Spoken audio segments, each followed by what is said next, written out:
అందరికీ నమస్కారాలు. నిన్న ఢిల్లీలో ప్రధానమంత్రి గారిని మన రాష్ట్ర ముఖ్యమంత్రి అదేవిధంగా ఉప ముఖ్యమంత్రి గారు ఇద్దరు కూడా ప్రధానమంత్రి గారిని కలిసి వారికి కొన్ని విషయాలపైన చర్చించినట్టు తదనంతరము మరి ప్రెస్ మీట్ పెట్టడం జరిగింది.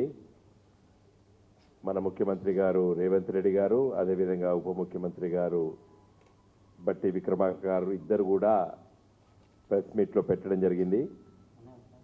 రేవంత్ రెడ్డి గారికి మరి గొంతులో కొంత ఇబ్బంది ఉన్నట్టు పత్రికలు చదివాం. మరి ఆ దృష్టిలో పెట్టుకొని వారు మాట్లాడకుండా మరి ఉప ముఖ్యమంత్రి గారు బట్టి విక్రమార్క గారు చాలా విషయాలు కూడా ప్రస్తావించారు. అయితే పత్రికా విలేకరుల సమావేశంలో ఒక రాష్ట్ర ముఖ్యమంత్రి గారు వారికి తోడుగా ఉప ముఖ్యమంత్రి గారు ప్రధానమంత్రి గారిని కలవడము, మరికొన్ని విజ్ఞప్తి పత్రాలు ఇవ్వడము, అదేవిధంగా రాజకీయంగా మరి ఇక్కడ ప్రభుత్వం మారింది కాబట్టి మొదటిసారిగా ముఖ్యమంత్రి గారి కలవడం ఇదంతా కూడా సంతోషం. ఎందుకంటే ఒక రాష్ట్ర ముఖ్యమంత్రిగా మన రాష్ట్ర సమస్యలు ఇవన్నీ కూడా ప్రధానమంత్రి గారి దృష్టికి తీసుకురావడం అనేది ఒక మంచి ఆలోచన. దాన్ని మేము హర్షిస్తున్నాం. ఈ రాష్ట్ర ముఖ్యమంత్రిగా ప్రమాణ స్వీకారం చేసిన తర్వాత గౌరవనీయులైనటువంటి ప్రధానమంత్రి గారిని కలవడము, మరి మన రాష్ట్రానికి రావాల్సినటువంటి విషయాలపైన చాలా సమస్యలపైన పరిష్కరించడానికి విజ్ఞప్తి చేయడం కూడా పత్రికలో ఈరోజు చూశాం. అయితే నేను ఈరోజు బీఆర్ఎస్ పార్టీ తరఫున మా కేంద్ర కార్యాలయం నుండి మాట్లాడడం గల కారణం ఏంటంటే, నిన్న మరి ఉప ముఖ్యమంత్రి గారు బట్టి గారు మాట్లాడుతూ ఏం చెప్పారు, గత 10 సంవత్సరాల్లో ఉన్నటువంటి ప్రభుత్వం అంటే కేసీఆర్ గారి నాయకత్వాన ఉన్నటువంటి ప్రభుత్వము సాత్కార్యం చేసింది. మరి కేంద్ర ప్రభుత్వంతో రాబట్టవలసినటువంటి సమస్యల పైన మరి నిర్లక్ష్యంగా ఉంది అన్నట్టు వారి సందేశం ఇవ్వడం జరిగింది. దాన్ని మేము చూసి చూడనట్టు ఉన్నట్టయితే మౌనమే అంగీకారం అవుతుంది. కాబట్టి తప్పనిసరిగా దాన్ని తీవ్రంగా ఖండిస్తున్నాం. ముఖ్యమంత్రి గారు రేవంత్ రెడ్డి గారు అదేవిధంగా ఉప ముఖ్యమంత్రి బట్టి విక్రమార్క గారు చేసినటువంటి వ్యాఖ్యానాలు, ఎందుకంటే ప్రెస్ మీట్లో ఇద్దరున్నారు. గత 10 సంవత్సరాలు తెలంగాణ రాష్ట్రం ఏర్పడ్డ తర్వాత జరిగినటువంటి విషయాలపైన క్లుప్తంగా వివరించాల్సిన బాధ్యత మా పైన ఉన్నది. ముఖ్యంగా 2014లో తెలంగాణ రాష్ట్రం వచ్చిన తర్వాత పార్లమెంట్ సభ్యుడిగా కరీంనగర్ నుండి ఎన్నిక కాబట్టి నా తోటి మిత్రులు బీబీ పాటిల్ గారు ఇంకా చాలామంది ఉంటేనే సరే ఈరోజు ఈ పత్రికా సమావేశంలో మేము ఇద్దరం ఉన్నాం, మిగతా మిత్రులు ఉన్నారు. మేము తెలంగాణ రాష్ట్రం వచ్చిన తర్వాత తొలి రోజుల్లోపట్నే మొదటి వారంలోనే గౌరవనీయులైనటువంటి తెలంగాణ ఉద్యమ నేత, తెలంగాణ రాష్ట్రాన్ని సాధించినటువంటి గొప్ప నాయకుడు కల్వకుంట్ల చంద్రశేఖరరావు గారు ప్రధానమంత్రి గారి దగ్గరికి వెళ్ళి కలవడం, మేమందరం కూడా ఆ రోజు పార్లమెంట్ సభ్యులుగా మేమందరం కూడా వెళ్ళి కలవడం జరిగింది. ఆనాటి మా తోటి పార్లమెంట్ సభ్యులు ఈరోజు కాంగ్రెస్ పార్టీలో ఉన్నారు, బీజేపీ పార్టీలో ఉన్నారు. వాళ్ళకు కూడా తెలుసు తెలంగాణ రాష్ట్రం తర్వాత ఆంధ్రప్రదేశ్ రాష్ట్ర విభజన చట్టంలో ఉన్నటువంటి ప్రతి విషయం పైన దీర్ఘమైనటువంటి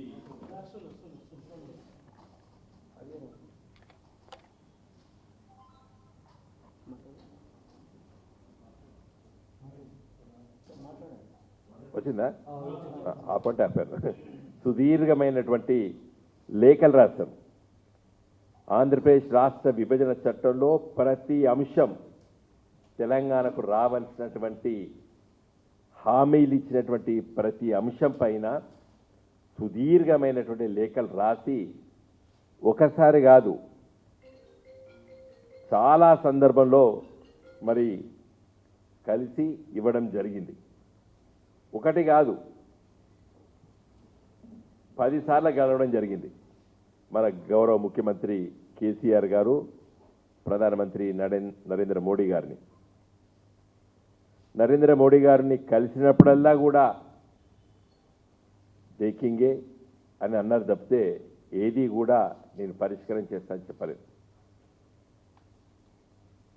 ఆంధ్రప్రదేశ్ రాష్ట్ర విభజన చట్టంలో ఉన్నటువంటి అతి ముఖ్యమైనటువంటి విషయాల లోపట మరి కేంద్ర ప్రభుత్వం ఏ స్థాయిలో అయితే స్పందించాలో ఆ స్థాయిలో స్పందించలేదు. కొన్ని స్పందించింది, స్పష్టంగా చెప్పదలుచుకున్నాం. ఆంధ్రప్రదేశ్ రాష్ట్ర విభజన చట్టంలో జాతీయ రహదారులపైన హామీ ఇవ్వడం జరిగింది. తెలంగాణ రాష్ట్రంలో సగటు జాతీయ రహదారులు ఈ ప్రాంతంలో లేవు కాబట్టి కేంద్ర ప్రభుత్వము వెంటనే జాతీయ రహదారులు చేపట్టాలని చెప్పి హామీ ఇవ్వడం జరిగింది. దాంట్లో దృష్టిలో పెట్టుకొని చాలా ఇప్పటివరకు సాధించడం. నేను కరీంనగర్ పార్లమెంట్ సభ్యుడిగా ఉంటూ మిగతా పార్లమెంట్ సభ్యులు అందరూ కూడా ఇప్పుడు మా మిత్రులు మరి జహీరాబాద్ ఎంపీ గారు ఉన్నారు. వారు జహీరాబాద్ నుంచి వెళ్ళి ఒక జాతీయ రహదారు అకోలాది, తర్వాత ఇప్పుడు బీదర్ది, ఇట్లా చాలా ఉన్నాయి. నిన్న కూడా మరి బట్టి గారు కేంద్ర ప్రభుత్వానికి కూడా ఆ లేఖలు ఇచ్చినట్టు కూడా పత్రికలు చూడడం జరిగింది. నేను వ్యక్తిగతంగా కరీంనగర్ పార్లమెంట్ సభ్యుడిగా ఎలకతుర్తి, హుస్నాబాదు, సిద్దిపేట, రామాయణపేట, మెదక్ వరకు ఒక జాతీయ రహదారి కావాలని కొట్లాడినాం. అది అంత గొప్ప రహదారి వాహనాలు ఉండవు, అయినా కూడా ఒక వెనుకబడ్డ ప్రాంతం కనెక్ట్ కావాలని చెప్పి కోరడం జరిగింది. కరీంనగరు, సిరిసిల్ల, కామారెడ్డి, పిట్లం వరకు ఒక జాతీయ రహదారి కావాలని కోరడం జరిగింది. అదేవిధంగా కరీంనగర్ నుండి జమ్మికుంట నుండి మరి భూపాలపల్లి వరకు, సీరోంచ వరకు కావాలని కోరడం జరిగింది. తర్వాత ఈ విధంగా చాలా కోరడం జరిగింది. అవన్నీ కూడా మరి నిన్న గౌరవ ఉప ముఖ్యమంత్రి గారు కేంద్ర ప్రభుత్వానికి ఇచ్చినటువంటి లేఖలన్నీ కూడా మేము రాసినటువంటి లేఖల సారాంశమే. అవన్నీ కూడా అదే అధికారులు ఉంటారు కదా, అదే చీఫ్ ఇంజనీర్లు ఉంటారు, అదే సెక్రటరీలు ఉంటారు. నేను చూసిన పేపర్లో అవన్నీ కూడా ఇదివరకు 10ల సంఖ్యలో లేఖలు రాస్తాం.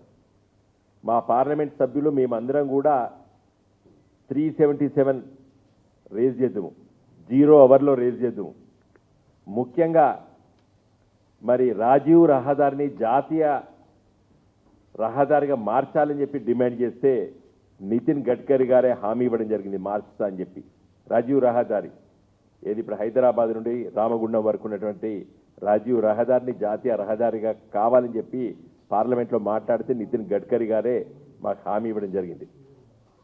తర్వాత అతి ముఖ్యమైనది ఎవరు ఆలోచించలేదు, సారాపాక అంటే భద్రాచలం పక్కకు ఉన్న సారాపాక నుండి మనుగూరు, ఏటూరు నాగారం, తుపాకులగూడెం నుండి గోదావరి నది ఎంబడి వెళ్ళి కాళేశ్వరం దగ్గర గోదావరి దాటి ప్రాణహిత ఎంబడి వెళ్ళి కౌటాల అంటే ఆదిలాబాద్లో నెత్తి మీద ఉంటుంది మహారాష్ట్రకు బార్డర్, అక్కడి కూడా అడవి ప్రాంతంలో ఒక జాతీయ రహదారి కావాలని చెప్పి డిమాండ్ చేస్తాం. జాతీయ రహదారులు మేము డిమాండ్ చేసినట్టు ఎవరు చేయలేదు. పార్లమెంట్లో చాలా సందర్భాల లోపల మేము మాట్లాడడం జరిగింది, కొంత లేఖలు ఇచ్చి కూర్చోలేదు, మేము మాట్లాడడం జరిగింది. అన్నిటికంటే ముఖ్యంగా ఈరోజు బట్టి గారు చాలా విషయాలు కూడా ప్రస్తావించలేదు ప్రధానమంత్రి గారి దగ్గర. అవి నేను చెప్పదలుచుకున్నాను, ఇంకేమేమి చెప్పాలో. మీరు నిన్న ఇండియన్ ఇన్స్టిట్యూట్ ఆఫ్ మేనేజ్మెంట్ గురించి వెళ్ళి మాట్లాడడం జరిగింది. అసలు రాష్ట్ర విభజన చట్టం కాంగ్రెస్ పార్టీ తీసుకొచ్చింది 2014లో. ఆంధ్రప్రదేశ్ వేరుబడ్డ ఆంధ్రప్రదేశ్కి AIIMS, all India institute of management, ఐసర్ అంటే Indian institute of science and research, Indian institute of science education research, IISER, ఇవి మూడు కూడా ఆంధ్రప్రదేశ్కి హామీ పెట్టింది మీరు విభజన చట్టంలో. తెలంగాణకు మొండి చూపించింది Congress party. All India institute of Medical sciences విభజన చట్టంలో పెట్టలేదు కాంగ్రెస్ పార్టీ 2014లో. ఆల్ ఇండియా అంటే ఇండియన్ ఇన్స్టిట్యూట్ ఆఫ్ మేనేజ్మెంట్ పెట్టలేదు, ఐసెర్ పెట్టలేదు. కానీ ఇవి ఆంధ్రప్రదేశ్కి ఇచ్చిండ్రు. ఐఐటి ఇచ్చిండ్రు, హైదరాబాద్లో ఐఐటి ఉంది కాబట్టి ఆంధ్రప్రదేశ్లో తిరుపతిలో పెట్టడంలో తప్పుపడతలేము మేము. కానీ ఎయిమ్స్ విజయవాడకి ఇచ్చిండ్రు, ఐఐఎం ఇచ్చిండ్రు, ఐసెర్ ఇచ్చిండ్రు ఆంధ్రప్రదేశ్కి కాంగ్రెస్ పార్టీ 2014లో. ఈ రేవంత్ రెడ్డి గారు ఇప్పుడు ఉన్నటువంటి ముఖ్యమంత్రి గారు, మన బట్టి విక్రమార్క గారు, వీళ్ళు తెలంగాణ ఉద్యమంలో మొదటి రోజుల్లో ఉన్నవాళ్ళు కాదు. వీళ్ళు ఓ విధంగా చెప్పదలుచుకుంటే తెలంగాణ రాష్ట్రం ఏర్పడాలని వీళ్ళు డిమాండు, తదనంతరం ఉద్యమం ఉధృతమై ఇంకా తెలంగాణ వచ్చే సందర్భంలో సానుకూలంగా మాట్లాడడం కారణం ఏంటంటే, ఒకరు రేవంత్ రెడ్డి గారు అప్పుడు తెలుగుదేశం పార్టీలో ఉండే, బట్టి విక్రమార్క గారు మదిరా కాబట్టి అది పక్కకు ఆంధ్ర ఉంటుంది కాబట్టి మరి మాట్లాడితే ఏమవుతుందో మాట్లాడదు ఏమవుతుందో చెప్పి ఆ బార్డర్ డిస్ట్రిక్ట్స్ గట్లే ఉంటుంది, దాన్ని తప్పు పడతలేదు. మీరు ఇద్దరు కూడా మొదటి రోజులో తెలంగాణ కోసం కొట్లాడిన వాళ్ళు కాదు, ముఖ్యమంత్రి గారు ఉప ముఖ్యమంత్రి గారు. ఈ విషయాలు మీకు తెలివై నిన్న మీరు పోయి ప్రధానమంత్రి గారిని కలిసి ఇవి ఇస్తే నేనేం తప్పు పట్టకపోదును, మేము స్వాగతిస్తున్నాం, హర్షిస్తున్నాం. కానీ మమ్మల్ని బదనాం చేయాలంటే మేము ఊరుకోం. చాలా స్పష్టంగా చెప్పదలుచుకున్నాను. ఇలా AIIMS, all India institute of Medical Sciences బీబీ నగర్లో గడుతున్నారంటే మా ప్రయత్నము. మీరు కాంగ్రెస్ పార్టీ విభజన చట్టంలో పెట్టలేదు ఎయిమ్స్ తెలంగాణకి. ఒంటి కాలు మీద నిరసన చెప్పినాం పార్లమెంట్లో. ఇప్పుడు బీజేపీలో ఉన్నారు ఆనాటి మా ఫ్లోర్ లీడర్ జితేందర్ రెడ్డి గారు, నేను, బీబీ పాటిల్ గారు, కవిత గారు, విశ్వేశ్వర రెడ్డి గారు, ఇప్పుడు ఉన్నటువంటి పొంగులేటి శ్రీనివాస్ రెడ్డి గారు, మీ మంత్రి గారు పార్లమెంట్లో నిరసన చేసి పట్టుబట్టి ఎయిమ్స్ పట్టుకొచ్చినాం. మేము సాత్సార్యం చేస్తాం. ఆ బట్టి గారు ఒక్కసారి 2014 నుండి పార్లమెంట్ టీఆర్ఎస్ గులాబీ జెండా పార్లమెంట్ సభ్యులు మాట్లాడింది యూట్యూబ్లో వేసుకొని చూడండి మీరు, అప్పుడు అర్థమవుతుంది. మీరు ఎయిమ్స్ ప్రస్తావించలేదు విభజన చట్టంలో, పట్టుకొచ్చినాం.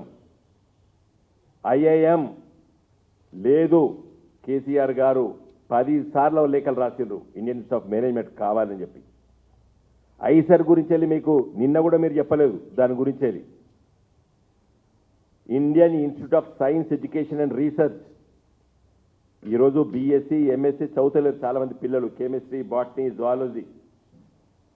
ఇలా కేంద్ర ప్రభుత్వం ఆలోచించి ఈ జనరల్ సైన్సెస్ లోపల విద్య అందరు ఇంజనీర్లు డాక్టర్లకే పోతున్నారు తెలివైన పిల్లలు. ఈ జనరల్ సైన్సెస్ సబ్జెక్ట్ కావాలని ఐసర్ అంటే ఐఐటి లాగా దేశంలో ఒక 5 నుండి మొదలు పెట్టిర్రు, ఇప్పుడు 10 దాకా పెట్టిర్రు. అది కావాలని చెప్పి పార్లమెంట్లో మాట్లాడిన వాడిని నేను. అది ఇవ్వలేదు. బీఈడి 5 సంవత్సరాల ఇంటిగ్రేటెడ్ కోర్సు ఉంటుంది, మైసూర్లో ఉంటుంది, ఎన్సీఆర్టీ వాళ్ళది. దానికోసం కొట్లాడినాం. ఆనాటి మా భువనగిరి ఎంపీ గారు భువనగిరిలో జాగా ఉందని చెప్పి చూపించినాం. ఓ గిరి తెలంగాణ ఉద్యమం, గులాబీ జెండా నాయకుల పాత్ర. మీరు ఏమీ అడగలేదు, సాత్సార్యం చేసినారు అన్నారు కదా, ఇక తెలుస్తుంది మోడీ గారు మీకేమిస్తారు. నవోదయ విద్యాలయాలు నిన్న మీరు ప్రస్తావించలేదు, దయచేసి ప్రస్తావించండి. గొంతు చించుకొని మాట్లాడినాం పార్లమెంట్లో.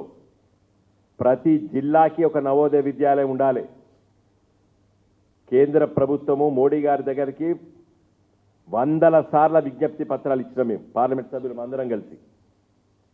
ఇలా తెలంగాణలో 33 జిల్లాలు ఉంటే కేవలం 9 నవోదయ విద్యాలయాలు ఉన్నాయి. కేవలం 9 ఉన్నాయి నవోదయ విద్యాలయాలు.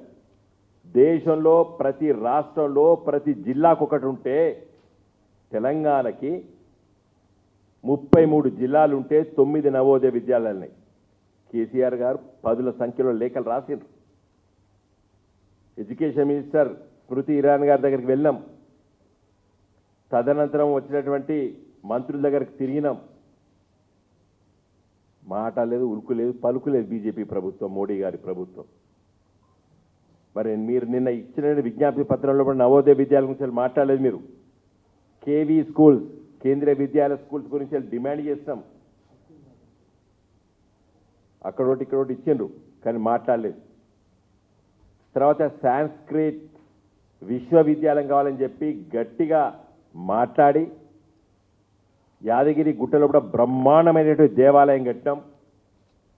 పుష్కలమైనటువంటి ల్యాండ్ బ్యాంక్ ఉన్నది, మంచి భవనాలు ఉన్నాయి, జాతీయ రహదారి, రైల్వే లైన్లు, కూడలి. మరి యాదగిరి గుట్టలో అంటే యాదాద్రిలో ఒక సాంస్క్రిట్ విశ్వవిద్యాలయం కావాలని చెప్పి డిమాండ్ చేస్తాం. పార్లమెంట్లో మాట్లాడినా నేను.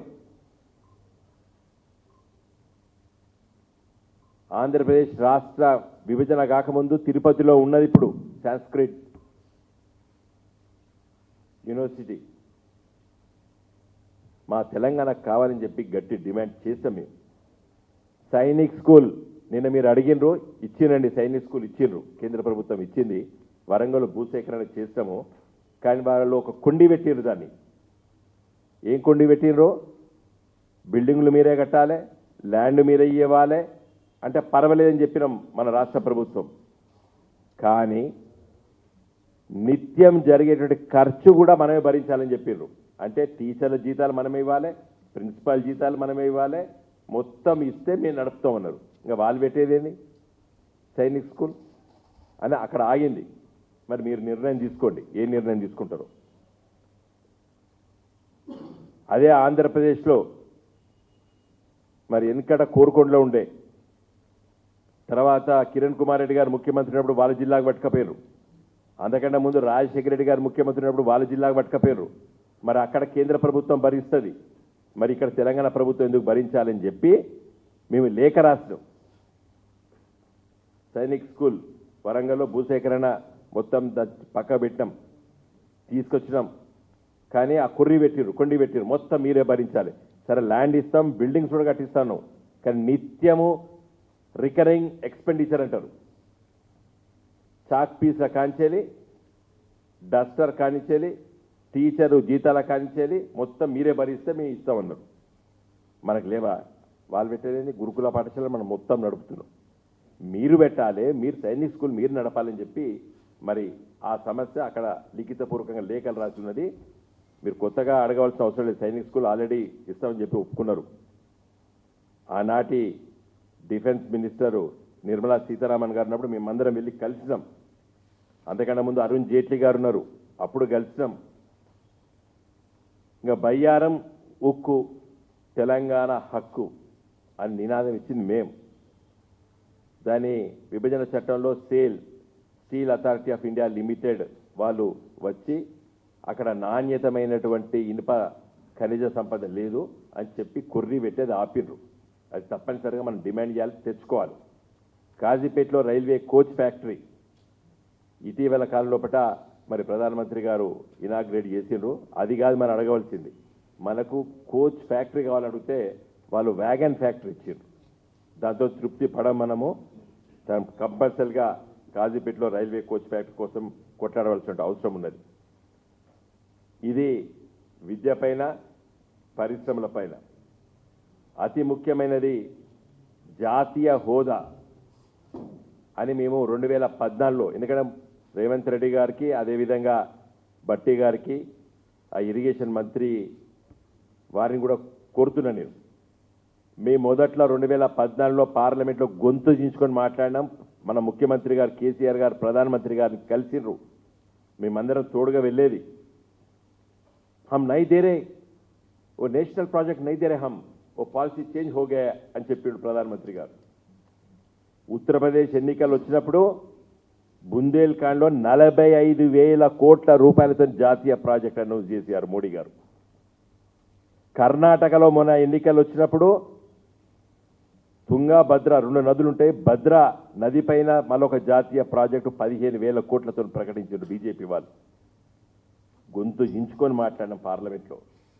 తెలంగాణలో కూడా గోదావరి నది పైన కాళేశ్వరం కానీ, లేకపోతే కృష్ణా నది పైన ఉన్నటువంటి పాలమూరు ఎత్తిపోతల ప్రాజెక్టుకు మీరు జాతీయ హోదా ఇవ్వండి అని చెప్పి డిమాండ్ చేస్తాం. సరే కాళేశ్వరం ప్రాజెక్టు కట్టేసుకున్నాం, అయిపోయింది. పాలమూరు ఎత్తిపోతల ప్రాజెక్టు మహబూబ్ నగర్ జిల్లా, నల్గొండ జిల్లా, రంగారెడ్డి జిల్లాలకు అతి ముఖ్యమైనటువంటి మంచినీటికి అదేవిధంగా వ్యవసాయానికి ఉపయోగపడేటువంటి ప్రాజెక్టు ఇవ్వమని చెప్పి గొంతు చించుకొని మాట్లాడినాం. స్పందించలేదు మోడీ గారి ప్రభుత్వం. మొదలో అసలు జాతీయ ప్రాజెక్టులు రద్దు చేస్తామన్నారు పార్లమెంట్లో.